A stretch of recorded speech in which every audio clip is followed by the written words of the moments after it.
Hello everyone and welcome back guys to Season 2 of our F1 2020 My Team Career Mode. Yes, today we are back for the Australian Grand Prix. Obviously, if you missed out on the video that went live earlier on today, I would highly recommend going back and checking that video out. You know, it was really good. You know, we got the driver transfer news, we got the team news, everything like that. But today, we jump in ready for the Australian Grand Prix as well as obviously pre-season testing. So we are currently back at the factory, the 25th of February. We've gone through and spent £35 million, or dollars I should say, on this team. You can see we've got a resource generation points upgrade, we've got a powertrain one as well. I think we've done it on all 4 departments where possible here. We've also gone with a simulator and analysis suite upgrade, as well as an activities management upgrade for the team as well. So there is a lot going on ready for Season 2 of the F1 2020 My Team Career Mode. But yeah, I think we're ready then to dive it in here for the Australian Grand Prix. You know, very excited to be jumping into Season 2. Obviously, we've got a lot of sponsors ready for the team as well. So let's head on through the winter break then. Obviously, we should be able to get a few more R&D points. Maybe we'll be able to get one more upgrade on the car before we get in towards the first race of the season. There are all those upgrades going onto the car. So you can see now we've got over 2,100 R&D points. And although obviously you guys have seen the car, let's dive in for the car reveal as well.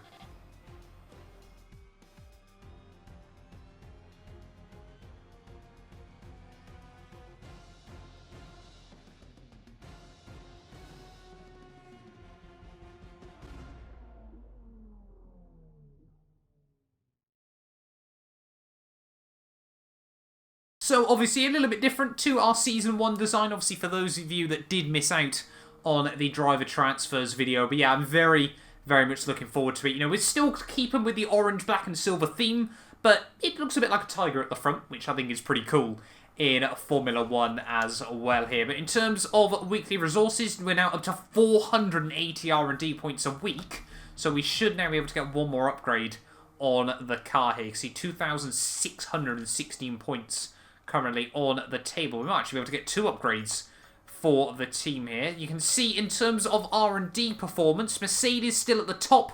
Aston Martin now up into P2, Aston Martin, Red Bull. And then you can see Ferrari, AlphaTauri now 4th best. Because if I'm not mistaken, they have near enough got the best engine now in Formula 1. Honda have really put the work in over the winter break to give themselves one of the best engines in the sport. For us, we need to have a quick look at what upgrades we can go with. We're going to go with, I think we're going to go actually with the ECU upgrade there. A 25% failure chance. I think we can actually afford to rush it nowadays, but we're not going to. We're going to go with the standard upgrade time on that one, as well as we're going to go with an aero upgrade on the car as well. So I think we're going to go with the rear wing end plates downforce upgrade this time around there. Once again, a standard upgrade, a 30.5% chance of failure. We're back down to just a few R&D points there, but that should basically take us right towards the front of the midfield once again. Ferrari, Red Bull and Mercedes still don't have that much of a gap over the rest of the midfield here, so it's going to be very exciting as we head into the season here. But we might just be able to get one more upgrade for the team's facilities here. So I think what we're going to do is run with the fabrication upgrade on the chassis, or maybe we go with a driver perk. Can we get one more on the team? We can't unfortunately get that one, so we're gonna go with the media coaching level 2 there. Just makes obviously the interviews a little bit easier, as well as the social media team as well. So we're getting a lot of upgrades sorted at the moment. We're back down to 3 million. I don't think there's anything else we can buy, considering we've basically spent about 40 million before we get into the new season here. So that should be good enough to keep us going. You know what? We'll go with the quality control upgrade on the factory as well there. So we're back under 2 million credits, but let's dive in then here. Ready for the start of Season 2. It's time for the Australian Grand Prix. Here we go then, back at Albert Park, ready for our first lap in our new Formula 1 Challenger. Car looks quite good, I'll be honest. I'm a fan of the paint scheme. Hopefully you guys are as well over the course of the season. It's a little bit more exciting than the stock orange scheme. But yeah, we'll have to wait and see how the car handles throughout free practice. Coming towards the end then of our fuel saving run, I must admit the car feels so much better than it did here last year. It just feels so much more planted, so much more stable and predictable than last year's car. I'm hoping, therefore, it'll make it an even better challenger. If it feels like this over one lap, what's it going to feel like over a race stint? But yeah, we just got to see what everyone else is doing. Coming towards the end then of free practice, and last but certainly not least is always the qualifying program. Now, in Season 1, our qualifying time was a 1:22.3. The delta for our target is a 1:20.7 here, so the game's already expecting us to be 1.6 seconds quicker as we make a hash of that. So, free practice done and done with, and look how many R&D points George Russell is able to earn us there. That's basically 1,000 R&D from that session. We should now reach Team Acclaim level 14 as well, if I'm not mistaken. So yeah, you can see now up onto level 14. So we're making good progress at the moment. But yeah, George Russell already proving a worthwhile investment, ready for the opening round of the season here. He's looking a lot more on the pace than Jordan King did as well, so we might be able to get an upgrade on the car already. We are going to quickly try and apply the cable assembly upgrade onto the car, so it's 700 R&D points. It should be ready just before the Vietnamese Grand Prix, so round 3 of the year there. So we're just trying to pile on as many upgrades as we can at the moment. You can see we've got 1 power, 1 aero, and 1 chassis upgrade looking to go on the car at the moment, which should about bring us in line once again with Alfa Romeo in terms of the driver or the vehicle performance comparison on F1 2020. You can see we've got 9 upgrades on all 3 departments bar the chassis. All the team potential is looking pretty middle of the road as well, so we're a solid midfield team at the moment. But after Season 1, qualifying pace wasn't quite there a lot of the time, so I'm hoping Season 2 we can be making a lot more Q2s.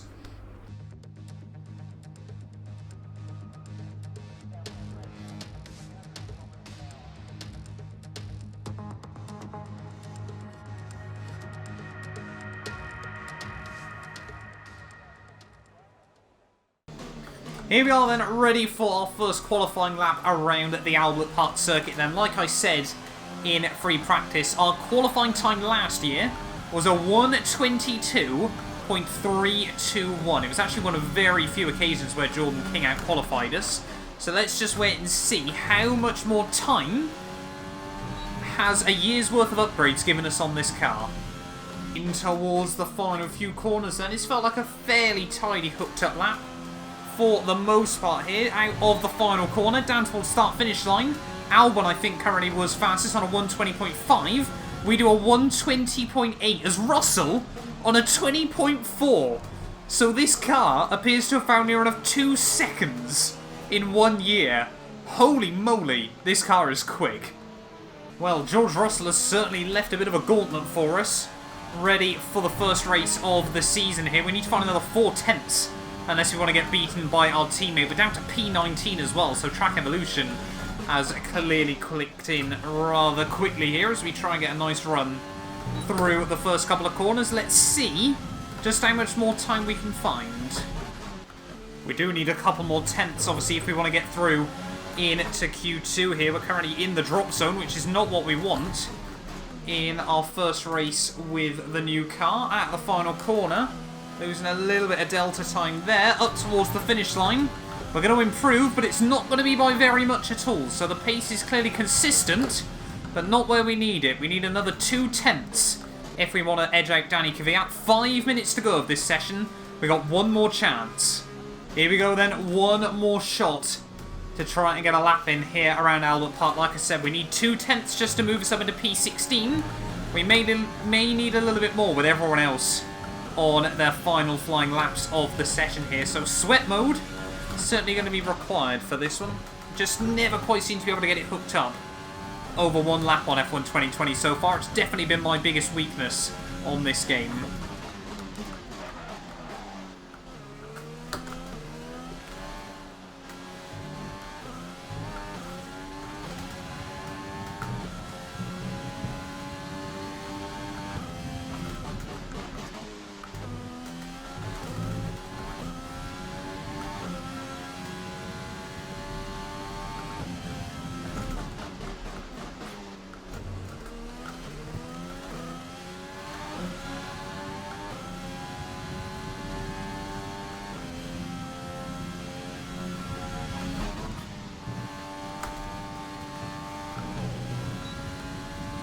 Come on, one more sector to go. We're about a 10th up at the moment, but we need at least another 10th if we want to even consider making it out of Q1 here.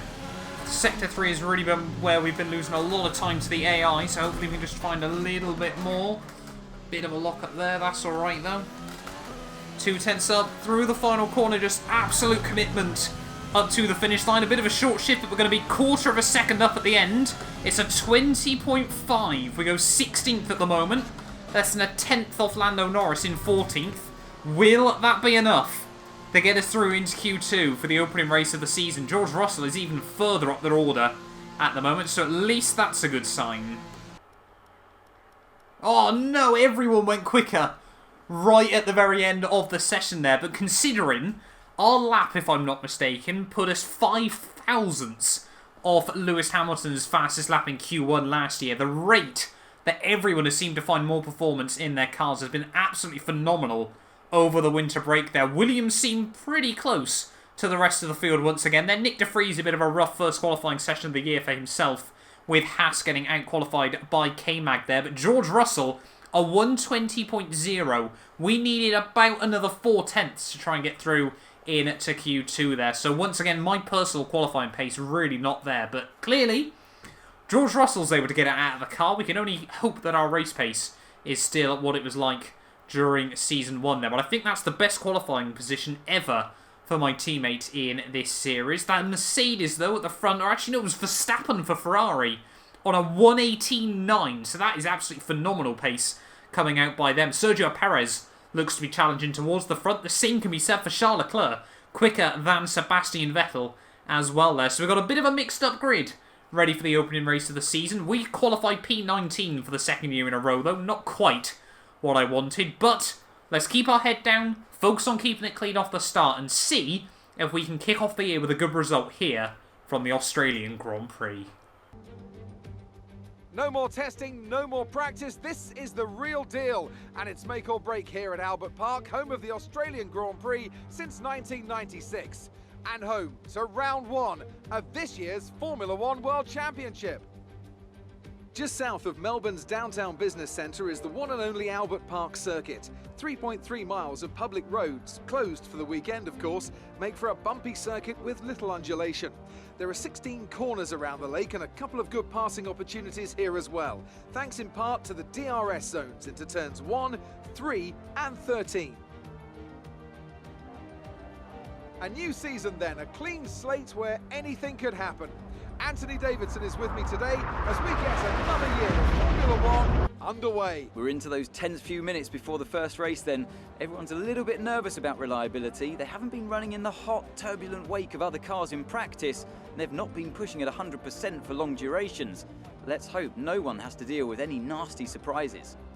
Off the back of a fantastic qualifying session, it's time to see how our starting grid looks for today's race. Valtteri Bottas lines up on pole position, and it's Lewis Hamilton alongside. Moving on to the rest of the grid, we have Verstappen, Vettel, Sergio Perez, and Leclerc, Ocon, Ricciardo, Albon, and Lance Stroll, Sainz, Raikkonen, Daniel Kvyat, and Matsushita, Gasly, Russell, Lando Norris, and Kevin Magnussen, Mr. Monaco, De Vries, King, and Nicholas Latifi.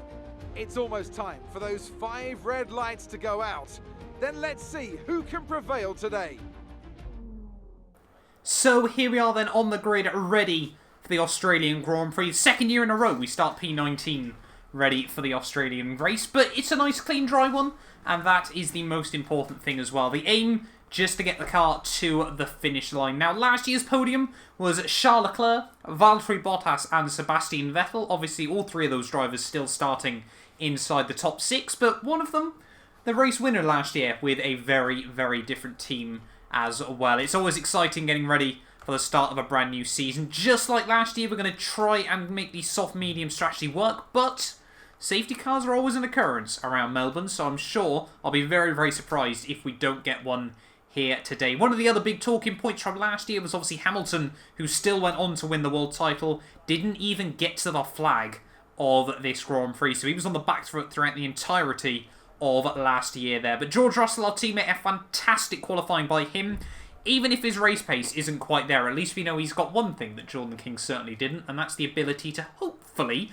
get out of Q1 quite consistently this year. But I think we're ready then here for the opening race of 2020 Season 2 on the grid for the Australian Grand Prix. It is 5 red lights, and it is lights out, and away we go, off to a pretty standard start then. Not off to be able to get to a particularly brilliant one. George Russell struggling down in towards turn 1 as we're going to think about having a look around the outside of K-Mag. Just about get the room there, as actually there's George accidentally squeezing him out, so that's been a horrible start for our teammate George Russell, and apologies to him that we almost ran him off the road as well. Up the inside of Magnussen as we head down in through turn 3 and turn 4 there. And yeah, a bit of a chaotic start then to this Grand Prix. We've got Matsushita, obviously his first Formula 1 Grand Prix as well for Alfa Romeo this weekend. Oh, just very, very early on the brakes there from the young Japanese driver, but we don't run into the back of him. We've kept the front wing intact, and let's see if we can continue on with some good form.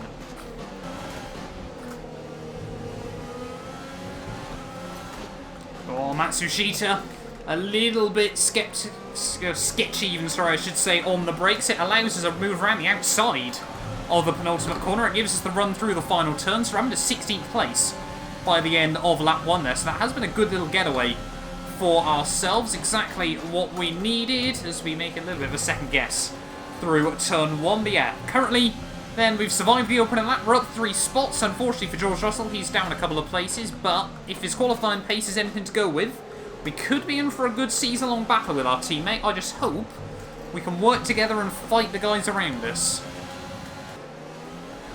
Valtteri Bottas, new fastest lap of the Grand Prix as we finish lap 2 here. I'm sure he wants to kick off the season on a high, but we're trying to apply some pressure to Lando Norris as we now have got DRS in this Grand Prix as well. Ooh, Lando a little bit early on the brakes there. We accidentally have to go up the inside of him, but we make the move work in the end. Up into P15 of the Grand Prix we go. A little bit of a cheeky overtake on the Englishman. I'll be honest, we did get in touch with him over the winter break about a potential drive for the new year, but McLaren wanted a bit too much to keep him, so we opted for George Russell in the end, despite massively overpaying for the Englishman as well there. But yeah, we're past Lando Norris. We clearly didn't need him on the team. However, the opening few laps, we are struggling a bit in the dirty air still. Just everyone with such good straight line speed, and I think the AlphaTauris, with their new revamped and retuned Honda engines, they are going to be very, very difficult to get around. Coming towards the end of lap 5 though, we're definitely all over the back of Danny Kvyat. The AlphaTauri might be good down the straights, but it struggles a bit in the corners. Can we make the move work? A little bit of a cheeky send, but we do get up the inside. Kvyat does bail out of it in the end as we take way too much grass at the final corner. But yeah, everyone at the moment seems to be just struggling a bit, sat behind Sainz, who, yeah, very much seems to be struggling on his tyres. So we need to try and get through these guys, or hope that Raikkonen, he's got a good opportunity with Renault this year to try and prove himself as a top driver again. We just got to hope he can get round Sainz, otherwise we might be able to go for more aggressive dives.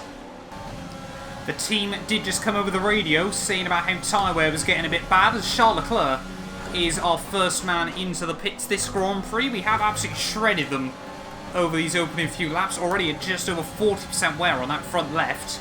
Got to try and take him about another 3 if we want our strategy to work here. So it's a bit of a gamble at the moment, but we're going to try and keep our head down and focus on it. There's just so much dirty air.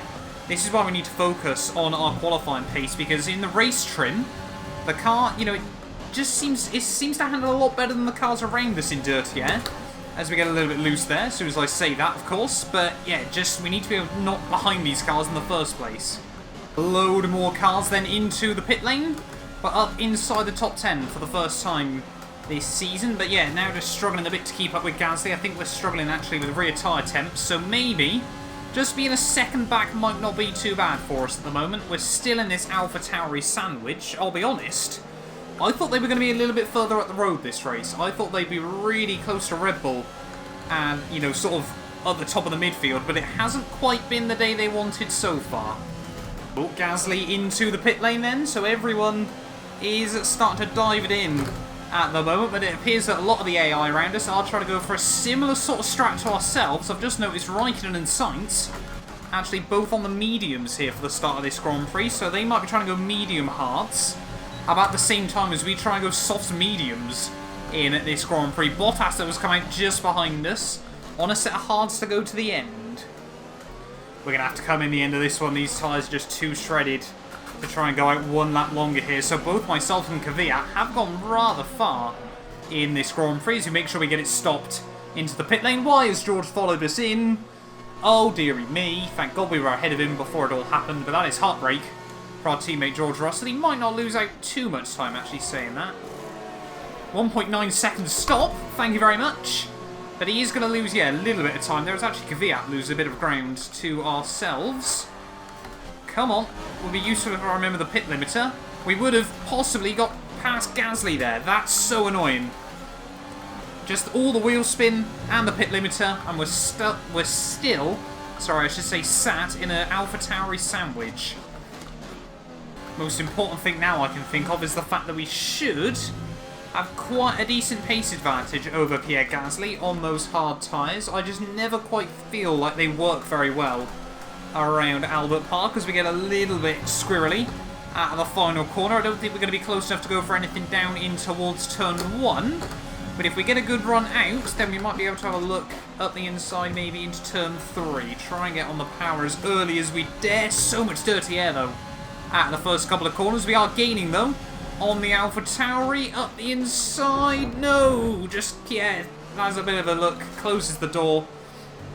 A feisty move, we're going to call that one. Team are happy with it, so I guess it wasn't too bad then. Former teammate Jordan King into the pits the end of lap 13. Don't think I've ever been so happy to get round him, but hey-oh, he's no longer affiliated with us. Like we said in pre-season, it was actually quite a public fallout between ourselves and Jordan as we get around Carlos Sainz as well through the pit stop window. So I think we're now up into, yeah, P11 of the Grand Prix. So we need one more place, and there could be some points on the cards. Obviously, 12th last time out at Melbourne. Maybe, Season 2, we could score some points here. Oh, Jeff just coming over the radio saying Stroll's got issues, not what the Racing Point driver needs in the opening race of the season, but he is only just 2 spots ahead of us there, just ahead of Ricciardo on his return to Red Bull. So maybe we can get past the Racing Point now. Here goes Daniel Ricciardo then on Lance Stroll. Hopefully we can try and capitalise from this as well. A big lockup from the Australian, but we're going to slot in to the outside of Lance Stroll, the Canadian, and we only just make the move work in the end there. Just had the confidence to give us the room around the outside, and we're up into 10th place as we cross over the halfway stage in this race. Up into the points, things you love to see. Next up, maybe we can try and get past Ricciardo as well. Obviously able to beat out Alex Albon last year for Red Bull. Maybe we can do the same to the Australian today. Oh, big run on Danny Rick, but he just about defends it into the final few corners. Getting a little bit squirrely, the pair of us, as we head through these final few corners. Obviously the dirty air really does affect you through here as we just nick a wheel on the grass, and that is going to mean we're going to have to sit back for another lap, I think. As soon as I say that, we might actually now be able to get a run on the Australian. Look at that, he's slow. Down in towards turn 3. He does try and go deep on the brakes, but we're going to keep the nose there. Yellow flags out up the road. Who's that as we get past Daniel Ricciardo? Don't say it's a Mercedes. Hamilton, 2 years in a row out of the Australian Grand Prix, and we've got a safety car here as well. That must be gutting for the Englishman. 2 DNFs in a row. He's never been particularly lucky around this Australian Grand Prix circuit, and once again it is haunting him here. But I mean, if that's what it takes for him to win a World Championship, then I guess this is Hamilton's year once more. But heartbreak for the Englishman. 2 years in a row Mercedes have failed to get both cars to the finish here in Australia. For us though, this works quite nicely. We've got quicker tyres than everyone around us, and we should now have a bunched up field again. Charles Leclerc opts to dive it into the pit lane under the safety car, the only man to do so. To be honest, I'm not very confident that's the way to go in this Grand Prix, but it elevates us up into P7 of this Grand Prix. 10 laps to go then here from Albert Park, and the safety car is going to be coming in once again. Hopefully, our medium tyres can last the distance to the end of this race. That safety car has certainly made it, and hopefully a little bit easier for ourselves, but this might be a good chance to potentially squeeze a little bit more out of the car. We're now behind Albon, obviously, who we were able to outscore last season. So maybe, just maybe, there's a chance of a little bit more in this Grand Prix. Bottas is going to lead the restart with Vettel and Verstappen just behind him. But as we head out of the final corner, it is going to be green flag racing for the final 10 laps here at Albert Park. And look at the run already. We're able to get on Alex Albon here. We might be able to capitalise as we head down in towards turn 1. Slow in, fast out perhaps on the Red Bull driver. No, he just seems to be able to get a little bit more traction out of the first corner. Maybe a bit of a send, just don't quite have the confidence in the brakes at the moment. But that's a promising start to this Grand Prix once more. It actually appears to be Esteban Ocon that's a bit of a cork in the bottle at the moment, but we're still trying to apply the pressure to Alex Albon. We've got a little bit of a run down the back straightaway, but can't quite make anything work this time round. We're just pushing like crazy at the moment. Bearing in mind, remember, we started 19th in this Grand Prix. I don't know what seems to happen to this car on a Saturday night once qualifying is done and dusted, but it just comes alive on race day, which, to be honest, I'd rather have it this way round than it be mega in qualifying and nowhere on race trim. But it's just so frustrating. I want to be getting Q2s and Q3s, but we keep getting good races anyway. Potentially now a bit of a run on Alex Albon. He's going to go defensive in towards the final few corners, and look at that, he makes the mistake right around the outside of the Red Bull. He tries to stick the nose back in, but we hold firm, we slam the door shut, and we're up into 6th place of this Australian Grand Prix. Ocon and Perez don't look the fastest either at the moment, so maybe this race isn't done and dusted just yet. Oh, more yellow flags. Who's struggling? It's one of the Ferraris.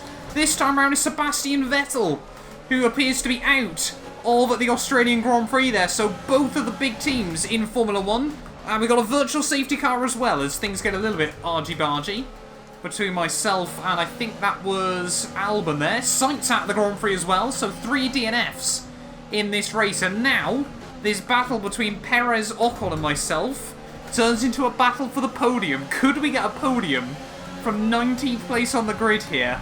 Who knows what's possible? We've got 5 laps to go here from Albert Park. Let's keep our head down and see what we can do. Laps to go then here from Albert Park. We're still trying to apply the pressure to Ocon and Perez just in front of us. I think we're going to need a bit of a miracle at this stage of the day. The tyres are all over the shop, as you can see just how much we're struggling for grip through the first couple of corners here. But we're not giving up. We're just trying to push like crazy, because I'd love to get a podium to kick off the new season here. But yeah, we just got to try and pray for a miracle still. Coming on then to the final lap here from Albert Park. We have pushed like absolute crazy in these final few to see if we can try and get past at least one of Ocon or Perez. But unfortunately, I think Perez's DRS is really helping Ocon stay with him at the moment. Otherwise, I would have liked to believe we could have given Ocon, at least an opportunity to try and sneak past him. Bottas previously just set fastest lap of the Grand Prix, further compounding just how quick Mercedes are still over the course of a race distance here. But we just need to try and bring it home now.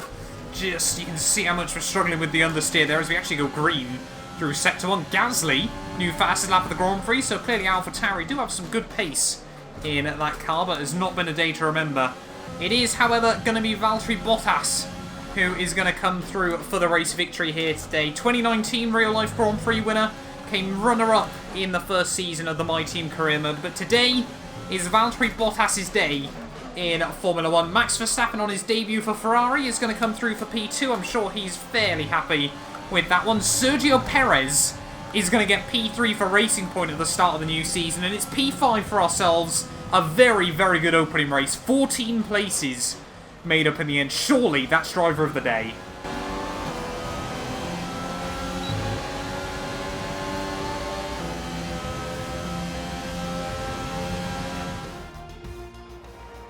Yet another historic win under their belts. Well done to the team at Mercedes. So Anthony, what made the difference out there today? Well, time management probably played quite a large role in the outcome of this one. As ever, it's not just about speed, it's all about maintaining that speed consistently over a stint, over a race distance. So being able to keep up the lap times while still being smooth on the controls and gentle on the tyres, that's really where the race was won today. So after a magnificent race, we can now see the drivers making their way to the podium. Once again, it's the Silver Arrows who take top spot, a well-earned victory for Mercedes.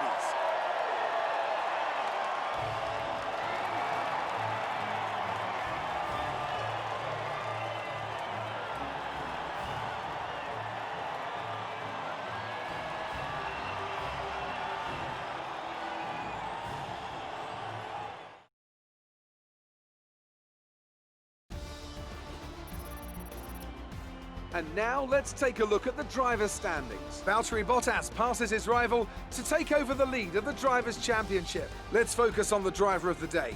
Anthony Davidson, who do you pick? I have to give it to Mr. Monaco. There was a lot going on all down the field, but they were the only one who I really felt maximised their potential.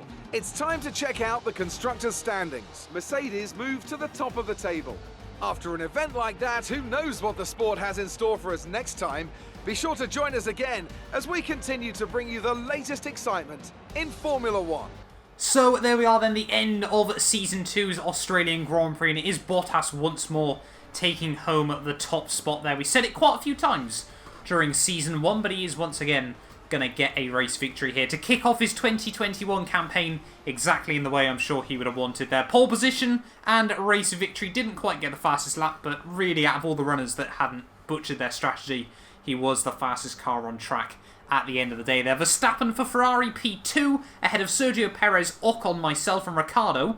6 teams make up the top 6 positions there at the end of the day. And who said the midfield wasn't close in Formula 1 there? Albon finishes in 7th place there with Stroll up in 8th. Raikkonen gets 2 points on the board in 9th ahead of Lando Norris, picking up a point for his troubles there for McLaren. Matsushita just missed out in the end on scoring points on his debut, just ahead of his teammate, his very, very experienced teammate, I hasten to add, Charles Leclerc there, despite being on the 2-stop strategy. My teammate George Russell finished 13th from 16th on the grid, so a good little race by him ahead of both Haas cars, Magnussen and Nick de Vries on his debut there, with Jordan King 16th ahead of Latifi by just 0.2 of a second at the end of the day there. Gasly in 18th, Danny Kvyat in 19th there, with Sebastian Vettel, Sainz and Hamilton all not making it to the end of the Grand Prix there. 11 World Championships failed to make it to the end of the first race of 2021. Championship-wise, though, will obviously be the same